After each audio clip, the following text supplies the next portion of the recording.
കൂടുതൽ വാർത്തകളും വീഡിയോകളും കാണാൻ ഈ ചാനൽ സബ്സ്ക്രൈബ് ചെയ്യുക. കൂടെ ബെൽ ബട്ടൺ അമർത്തുക. Please subscribe our channel. നമസ്കാരം.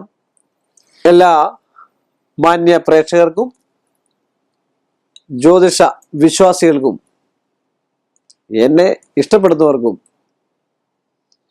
ഏഷ്യ ലൈവ് ചാനലിലേക്ക് നിസ്സീമമായ സ്വാഗതം. എന്നോട് ഒരാൾ ചോദിക്കുകയുണ്ടായി, സാറേ ഞാൻ എന്നും ശകനം കണ്ടിട്ടാണ് പോകുന്നത്, എന്നും എനിക്ക് ആ ശകനം കണ്ടു കഴിഞ്ഞാൽ മോശമാണ്. മിക്കവാറും 1-2-3 പേരുണ്ട്, അവരെ ആ ശകനം കണ്ടിട്ട് പോകുന്നത്. അത് കണ്ടിരിക്കും, സംശയമില്ലാതെ അറിയാം. നല്ലതിന് പോയാലും ചീത്തയ്ക്ക് പോയാലും ഏത് കാര്യത്തിന് പോയാലും അത് കണ്ടിരിക്കും. എന്തൊക്കെയാണ് സാറേ നല്ല ശകനങ്ങൾ? നമ്മൾ നേരത്തെ ശകനത്തെ കുറിച്ച് പ്രതിപാദിച്ചിട്ടുണ്ട് എങ്കിൽ തന്നെയും അതിനൊരു പ്രമാണം കൂടെ ഉണ്ട്. മലയാളത്തിലുള്ള പ്രശ്നരീതി എന്ന് പറയുന്ന ആ ഗ്രന്ഥത്തിനായിട്ടുണ്ട്. ആ ഗ്രന്ഥത്തിനകത്ത് ഉണ്ട് മദ്യം പച്ച ഇറച്ചി മണ്ണ് ശവവും കത്തുന്ന തീയക്ഷരം എന്ന് തുടങ്ങുന്നതായിട്ടുള്ളൊരു പ്രമാണമുണ്ട്. അതിൽ നമ്മൾ ശകനം കാണുന്നത്, മദ്യം കാണുന്നത് ഏറ്റവും ഉത്തമമായിട്ട് ധനം, ഐശ്വര്യം, സമ്പൽ സമൃദ്ധി ഉണ്ടാകാൻ ഏറ്റവും നല്ലതാണ് എന്ന് പറഞ്ഞ് തലേന്ന് വെള്ളം അടിച്ചിട്ട് രാവിലെ കൊണ്ട് ആ കുപ്പിയോടെ വെച്ചിട്ട് കണ്ടിട്ട് പോയി കളയരുത്. ഇത് നല്ല ശകനമാണ് എന്ന് ഭാര്യയോടോ ഒക്കെ പറഞ്ഞിട്ട് ഇത് നല്ലതാണ് ജ്യോത്സ്യൻ പറഞ്ഞിട്ടുണ്ട്, കണ്ടാ അതെടുത്ത് നോക്കൂ, ആ എപ്പിസോഡ് എടുത്ത് നോക്കൂ എന്ന് പറഞ്ഞു കളയരുത്. മദ്യം കൊണ്ടുവരുന്നതോ മദ്യം ചെത്തിയിറക്കി കൊണ്ടുവരുന്നതോ മദ്യം കാണുന്നതോ ഏറ്റവും ഉത്തമമാണ്. മദ്യം പച്ച ഇറച്ചി നമ്മൾ കണ്ടിട്ടില്ലേ, ബസ്സുകാരൊക്കെ ഈ ടൂറിസ്റ്റ് ആണെങ്കിലും പിന്നെ എന്താ പറയുക, റൂട്ടിലോടുന്ന ബസ്സുകളൊക്കെ നമ്മളെ ഈ ഇറച്ചി വെട്ടുകാരുടെ കടയുടെ മുമ്പിൽ കൊണ്ടിടും തലേ ദിവസം. പിറ്റേ ദിവസം ആ പച്ച ഇറച്ചി വാർന്നെടുക്കുന്നതും അല്ലെങ്കിൽ ആ പച്ച ഇറച്ചി വെട്ടുന്നതുമായിട്ട് കണ്ടിട്ടാണ് ഇവർ യാത്ര പുറപ്പെടുന്നത്. ഇത് ബസ്സുകാരോടൊക്കെ ചോദിച്ചു കഴിഞ്ഞാൽ അറിയാം. ഞാനൊരു ഉദാഹരണമായിട്ട് പറഞ്ഞു എന്നേ ഉള്ളൂ. അപ്പോൾ മദ്യം പച്ച ഇറച്ചി ഏറ്റവും നല്ലതാണ്. മണ്ണെന്ന് പറഞ്ഞാൽ മണ്ണ് കൊണ്ട് പോകുന്നത്, മണ്ണ് കൊണ്ട് വരുന്നത് ഒക്കെ ഉണ്ട്. പക്ഷെ ഇതിനൊക്കെ ഒരു കാര്യം കൂടെ ഉണ്ട്. ഒരു കാര്യം മാത്രമാണ് ഞാൻ പറഞ്ഞിരിക്കുന്നത്. പഴയ കാലത്ത് എൻ്റെ ചെറിയൊരു ഉദാഹരണം കൂടെ പറഞ്ഞേക്കാം, ഒരു ചെറിയൊരു കഥ പറയാം. ഒരു അച്ഛനും മകനും കൂടെ നടന്നു പോകുന്ന സമയത്ത്, അല്ല പാരമ്പര്യമുള്ള ജ്യോത്സ്യന്മാരാണെന്ന് വിചാരിക്കുക. അച്ഛൻ നല്ല ജ്യോത്സ്യൻ, മകൻ ജ്യോതിഷം പഠിച്ചുകൊണ്ടേയിരിക്കുന്നു. ഏകദേശമായി പ്രശ്നമൊക്കെ കഴിഞ്ഞ് ഗോളം പിന്നെ പഞ്ചാംഗം ഒക്കെ ഗണിക്കാനായിട്ട് പഠിച്ചു എന്ന് വിചാരിക്കുക.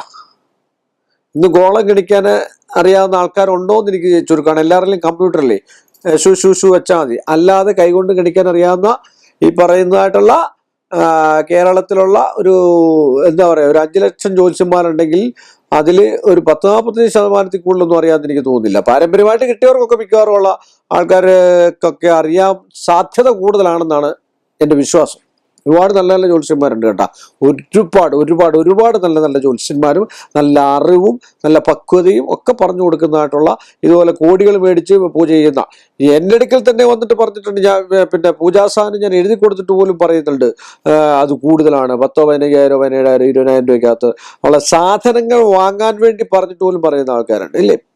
അപ്പൊ എന്ന് പറഞ്ഞാൽ അതല്ല ഞാൻ പറഞ്ഞു വന്നത്. ഒരു അച്ഛനും മകനും കൂടെ നടന്നു പോവാണ്, ഒരു ജ്യോതിഷനും മകനും കൂടെ. അപ്പൊ നടന്നു പോകുന്ന വക്കില്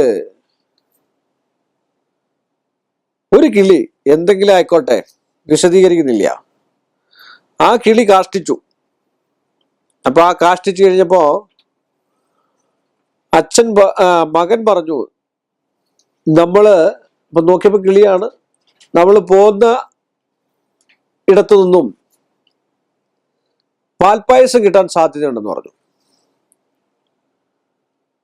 അപ്പൊ 10-15 ചവിട്ടിട്ട് കഴിഞ്ഞപ്പോ അച്ഛൻ പറഞ്ഞു, പാൽപ്പായസം കിട്ടാൻ സാധ്യതയുണ്ട്, പക്ഷെ കരിഞ്ഞ പാൽപ്പായസമായിരിക്കും കിട്ടുന്നതെന്ന് പറഞ്ഞു. അപ്പൊ മകൻ ചോദിച്ചു, അതെന്താ കാരണം? അതാണ് ഞങ്ങളൊക്കെ പറയുന്നത്, ഭാവാതീശേജ ഭാവേ സതിബലരഹിതേ ചക്രഹേ. ഗോചരം നന്നായിട്ട് ചിന്തിക്കാൻ അറിയാവുന്ന ഒരു ജ്യോത്സ്യൻ ഒറ്റ പ്രാവശ്യം കവടി വെച്ചാൽ മതി. പിന്നെ വരുന്നവരുടെ ഇംഗിതങ്ങൾ നമ്മൾ കേട്ടോണ്ടിരിക്കാവുന്നതേ ഉള്ളൂ. അവരുടെ കഷ്ടങ്ങളൊക്കെ നമ്മൾ കുറച്ചു നേരം കേൾക്കണം, എന്തെങ്കിലും മാത്രമേ അവർക്കൊരു സന്തോഷമാകത്തുള്ളൂ. അതുകൊണ്ടാണ് തമാശയും കാര്യങ്ങളും ഒക്കെ പറയുന്നത്. അല്ല ഒരാളെ സൂചിപ്പിക്കാനോ മറ്റു കാര്യങ്ങളോ ഒന്നും അല്ല കേട്ടോ. തമാശയൊക്കെ പറഞ്ഞ് അല്ലെങ്കിൽ അവരുമായിട്ട് അവരുടെ ആ ഒരു സങ്കടമായിട്ട് വരുമ്പോൾ അവരെ നന്മയായിട്ട് വിടാനായിട്ടാണ് നമ്മൾ നോക്കുന്നത്. അപ്പം മകൻ പറഞ്ഞു, എന്താണ് അച്ഛാ അങ്ങനെ പറയാനുള്ള കാരണം? അപ്പോൾ പറഞ്ഞ് കിട്ടട്ടെ, നമുക്ക് നോക്കാം, പരീക്ഷിക്കാം. ശരി, അങ്ങോട്ട് പോയപ്പോൾ ഉണ്ട് ഒരാൾ പായസവുമായിട്ട് വരുന്നു. ക്ഷേത്ര ദർശനമൊക്കെ കഴിഞ്ഞതിന് ശേഷം അമ്പലത്തിലെ പ്രസാദമൊക്കെ ആയിട്ട് വന്നു കഴിഞ്ഞപ്പോൾ പായസം കൊടുത്തു രണ്ടുപേർക്കും. നിവേദ്യാദികൾ മറ്റുള്ളവർക്ക് കൂടെ കൊടുക്കണമെന്നാ അല്ലേ? അങ്ങനെയല്ല, നമ്മൾ അമ്പലത്തിൽ നിന്ന് പായസം കിട്ടിക്കഴിഞ്ഞാൽ അത് മറ്റുള്ളവർക്ക് കൂടെ ഷെയർ ചെയ്യുക, മറ്റുള്ളവർക്ക് കൂടെ കൊടുക്കുക. അതാണ് അതിൻ്റെ ഫലം ഉണ്ടാകുന്നതെന്ന് പറയുന്നത്. അപ്പം കൊടുത്തു കഴിഞ്ഞപ്പോൾ കൃത്യമാണ്, പാൽപ്പായസമാണ്, മകൻ പറഞ്ഞ കറക്റ്റാണ്. പക്ഷെ അതല്പം കരിഞ്ഞതായിരുന്നു. അപ്പൊ അത് അച്ഛൻ്റെ പ്രാക്ടീസാണ്. അപ്പോൾ കുറച്ചുകൂടി നടന്നു. ഈ പായസം കിട്ടിക്കഴിഞ്ഞാൽ ഇവർ ഇത് കഴിച്ചുകൊണ്ടിങ്ങനെ ആസ്വദിച്ചൊക്കെ നടന്നു കഴിഞ്ഞപ്പോ മകൻ ചോദിച്ചു, അച്ഛാ അതെങ്ങനെ അങ്ങനെ പറഞ്ഞ് കരിഞ്ഞ പാൽപ്പായസമാണെന്ന് പറഞ്ഞേ? അപ്പൊ നീ കിളി കാഷ്ടിച്ചത് മാത്രമേ ശ്രദ്ധിച്ചുള്ളൂ. പക്ഷെ കിളി എവിടെ ഇരുന്ന് കാഷ്ടിച്ചു? അതൊരു ഉണങ്ങിയ കൊമ്പിൽ ഇരുന്നാണ് കാഷ്ടിച്ചേ. ഞാൻ അതുകൊണ്ടാണ് പറഞ്ഞേ കരിഞ്ഞ പാൽപ്പായസം കിട്ടാൻ സാധ്യതയുണ്ടത് എന്ന് പറഞ്ഞാൽ. ഞാൻ ഈ ശകനത്തിന്റെ കാര്യം പറഞ്ഞ പോലെ മദ്യം എന്ന് പറഞ്ഞു, ഞാൻ ആദ്യമേ എടുത്തു പറഞ്ഞതിന്റെ കാര്യം ഏതാ, തലേദിവസം അടിച്ചതിന്റെ ബാക്കിയുണ്ടെങ്കിൽ കൊണ്ട് നമ്മുടെ വീടിന്റെ ഫ്രണ്ടിൽ വെച്ചിട്ട് നല്ലതാണെന്ന് പറഞ്ഞ് എന്നും ഉപയോഗിക്കാൻ നോക്കരുത് എന്ന് പറഞ്ഞ് എന്നുവെച്ചാൽ യുക്തിയും ബുദ്ധിയും പൂർവ്വം അച്ഛൻ ചിന്തിക്കാൻ തുടങ്ങി. കാര്യം പ്രാക്ടീസ്, കാര്യം ഒരുപാട് ആൾക്കാർ വന്നു പോകുന്ന ഒരു ജ്യോതിഷൻ അല്ലെങ്കിൽ നല്ല പ്രാക്ടീസുള്ള ജ്യോത്സ്യനാണെങ്കിൽ 27-ാം തീയതി വിവാഹത്തിന്റെ ഒരു കാര്യമാണ്, 27-ാം തീയതിക്കുള്ളിൽ വിവാഹം നടക്കാൻ സാധ്യതയുണ്ട്. അത് ചിലപ്പോൾ മുടങ്ങി പോകാനോ അല്ലെങ്കിൽ ഇന്നടത്തുനിന്ന് വരാനോ അത് ആ പ്രാക്ടീസ് കൊണ്ടാണ് നമുക്ക് ലഭിക്കുന്നത്. അത് ഒറ്റ പ്രാവശ്യം കവിടെ വെച്ച് കഴിഞ്ഞാൽ നമുക്കത് കിട്ടുന്ന സംഭവമാണ്. പിന്നെ നമ്മൾ പരിഹാരത്തിന് വേണ്ടിയാണ് 10-15 മിനിറ്റ് ഇരുന്ന് അവരുമായിട്ട് സംസാരിച്ചൊക്കെ എടുത്ത കാര്യങ്ങൾ. അതുകൊണ്ട് ഏറ്റവും നല്ല ശകനമാണ് മണ്ണ്, പുതുമണ്ണ് കാണുന്നത്. അതുപോലെ ശവം എന്ന് വെച്ചാൽ മരണ വാർത്ത കേൾക്കുന്നത്, ശവം കൊണ്ടുവരുന്നത്, ഇതൊക്കെ നല്ലതാണ്.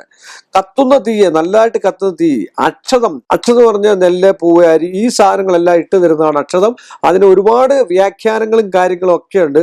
അപ്പൊ അക്ഷതം കാണുക, അതുപോലെ നെയ്യ് കാണുക, കത്തുന്ന തീ, കത്തിക്കൊണ്ടിരിക്കുന്നതായിട്ടുള്ള നല്ല തീ, പുകയോടുകൂടിയ തീ അല്ലാതെ കത്തിക്കൊണ്ടിരിക്കുന്ന തീയുണ്ട്, അത് കാണുക. അതുപോലെ നെയ്യ് കാണുക, ചന്ദനം കാണുക. ഇതൊക്കെ വെച്ചാല് ചില മദ്യം, പച്ച, ഇറച്ചി, മണ്ണ്, ശവവും കത്തുന്ന തീ, അക്ഷതമോ. അപ്പൊ അങ്ങനെയാണ് ആ പ്രമാണത്തിൽ തന്നെ പറയുന്നത്. വെളുത്ത കുസുമം എന്താണ്? പൂവാണ്. കുസുമം പൂവാണ്. ഇങ്ങനെ വെളുത്ത പുഷ്പങ്ങൾ കാണുന്നത്, ഇതൊക്കെ ഏറ്റവും നല്ലതാണെന്നാണ് പറയുന്നത്. അതുപോലെ വിപ്രദ്വയം, ഒരു വിപ്രനെ കണ്ട, ഒരു ബ്രഹ്മം ചെയ്ത് ഞങ്ങളപ്പോൾ ഒരു വിപ്രനെ കണ്ടു കഴിഞ്ഞാൽ ദോഷവും. 2 വിപ്രദ്വയം, നമ്മൾ പറയത്തില്ല പള്ളിയിലച്ചന്മാരെ കണ്ടിട്ടൊന്നും പോകാൻ പാടില്ല. മുഹമ്മദ് ദേവാലയത്തിലെ ഉസ്താദന്മാരെ കണ്ടിട്ടൊന്നും പോകാൻ പാടില്ല. അതിലൊക്കെ ഞങ്ങളുടെ വാഹനങ്ങളൊക്കെ മേടിക്കാൻ ആൾക്കാർക്ക് വലിയ ബുദ്ധിമുട്ടാണ് എന്ന് പറയുന്ന പോലെ. വിപ്രദ്വയം, കാഹളം, വേശ്യാസ്ത്രീ, തൈര്, തേന്, കരിമ്പ്, ഗജം, ആനയെ കാണുന്ന കരി ഏറ്റവും നല്ലതാണ്.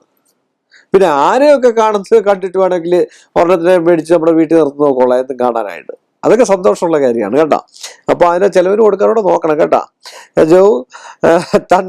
തണ്ടശ്വത മൈന്തോളവും രാജാവും കയറിട്ട കാള, രാജാവിനെ കാണുന്ന ഏറ്റവും ഉത്തമമാണ് കേട്ടോ. ഭരണാധികാരി, ഇന്നത്തെ കാലത്ത് പ്രസിഡന്റ്, മന്ത്രി, ഇങ്ങനെയൊക്കെയുള്ള ആൾക്കാരെ കാണുന്ന ഏറ്റവും ഉള്ളത്. പിന്നെ കയറിട്ട കാളയാണ്, പശുവല്ല കാളയാണ്. കയറിട്ട കാള, പശു, യാത്രാമുഖേശോഭനം, ഒരു നല്ല യാത്ര തിരിക്കുമ്പോൾ കാണുന്നത് ഏറ്റവും ഉത്തമമാണ്. അപ്പൊ ഇങ്ങനെയൊക്കെയുള്ള കാര്യങ്ങൾ കണ്ടിട്ട് നമ്മൾ മുന്നോട്ട് പോയി കഴിഞ്ഞാൽ നമ്മൾ ഉദ്ദേശിക്കുന്നതായിട്ടും നമ്മൾ ആഗ്രഹിക്കുന്നതായിട്ടുള്ള ഒരു പെണ്ണ് കാണൽ ചടങ്ങാണെങ്കിലും, ഒരു വസ്തു മേടിക്കുന്ന കാര്യമാണെങ്കിലും, പുതിയ ബിസിനസ് തുടങ്ങുന്ന കാര്യമാണെങ്കിലും ഇതൊക്കെ സാധിക്കുമെന്നാണ് ആചാര്യന്മാർ പറഞ്ഞിരിക്കുന്നത്. ഇതൊന്നും എനിക്കറിയില്ല, പക്ഷെ ആചാര്യന്മാർ പറഞ്ഞിരിക്കുന്ന ഒരു വ്യാഖ്യാന രൂപേണ ഞാൻ നിങ്ങളോട് പറഞ്ഞതേ ഉള്ളൂ എന്ന് പറഞ്ഞുകൊണ്ട് വീണ്ടും നമുക്ക് തമ്മിൽ കാണണ്ടേ. നമ്മൾ തമ്മിൽ കാണുന്നവരെ എല്ലാം മാന്യ പ്രേക്ഷകർക്ക് എൻ്റെ നിസ്സയവുമായ നന്ദിയും കടപ്പാടും.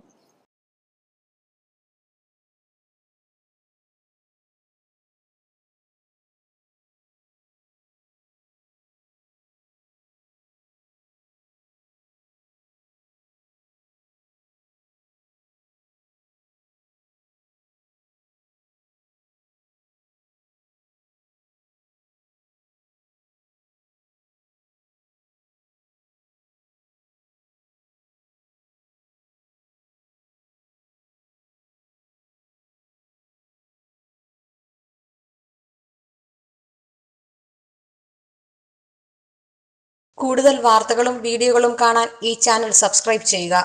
കൂടെ ബെൽ ബട്ടൺ അമർത്തുക. Please subscribe our channel.